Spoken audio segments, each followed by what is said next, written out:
Team India captain Rohit Sharma సెంచరీల విషయంలో interesting comments చేశాడు. ఇంగ్లాండ్తో test series ఆరంభానికి ముందు రోహిత్ చేసిన ఈ కామెంట్స్ ప్రస్తుతం చర్చనీయాంశంగా మారాయి. హైదరాబాద్లోని ఉప్పల్ స్టేడియంలో భారత్ ఇంగ్లాండ్ మధ్య తొలి టెస్ట్ జరుగుతోంది.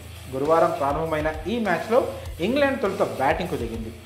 భారత స్పిన్నర్లు ఇంగ్లాండ్ను కట్టడి చేశారు. మ్యాచ్ సంగతి పక్కన పెడితే మ్యాచ్కి ముందు రోహిత్ తన సెంచరీల గురించి చేసిన వ్యాఖ్యలను ఒకసారి పరిశీలిస్తే జట్టు గెలవాలనే కసి రోహిత్లో ఏ స్థాయిలో ఉందో అర్థం చేసుకోవచ్చు.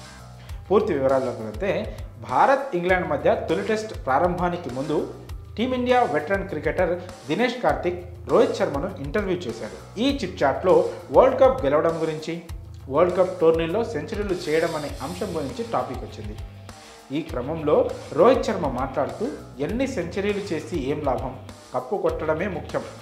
2019 వన్డే వరల్డ్ కప్లో నేను ఏకంగా 5 సెంచరీలు చేశాను, కానీ అవన్నీ వేస్ట్ అయిపోయాయి. వాటి గురించి ఎవరు మాట్లాడుకోరు.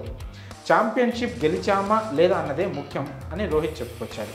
అయితే వన్డే వరల్డ్ కప్ 2023లో కూడా రోహిత్ శర్మతో పాటు విరాట్ కోహ్లీ అద్భుతంగా రాణించిన టీమిండియా వరల్డ్ కప్ గెలవలేకపోయింది. టోర్నీ మొత్తం జట్టులోని 11 మంది ఆటగాళ్లు అదరగొట్టిన ఫైనల్లో ఓటమితో కప్పు చేజారిపోయింది.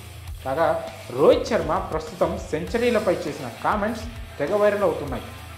రోహిత్ శర్మ దృష్టిలో సెంచరీలు చేయడం పెద్ద విషయం కాదు, టీమిండియాకు వరల్డ్ కప్ అందించడం లేదా ఇతర మెగా టోర్నీలు గెలవడమే పెద్ద విషయం అని క్రికెట్ అభిమానులు అంటున్నారు. అందుకు వన్డే వరల్డ్ కప్ 2023నే ఒక మంచి ఉదాహరణ అంటున్నారు. ఎందుకంటే రోహిత్ శర్మ వరల్డ్ కప్ టోర్నీలో పవర్ ప్లేలో వీలైనంత పరుగులు చేయడానికి వేగంగా ఆడాడు. 40-80ల్లో చాలాసార్లు అవుట్ అయ్యాడు.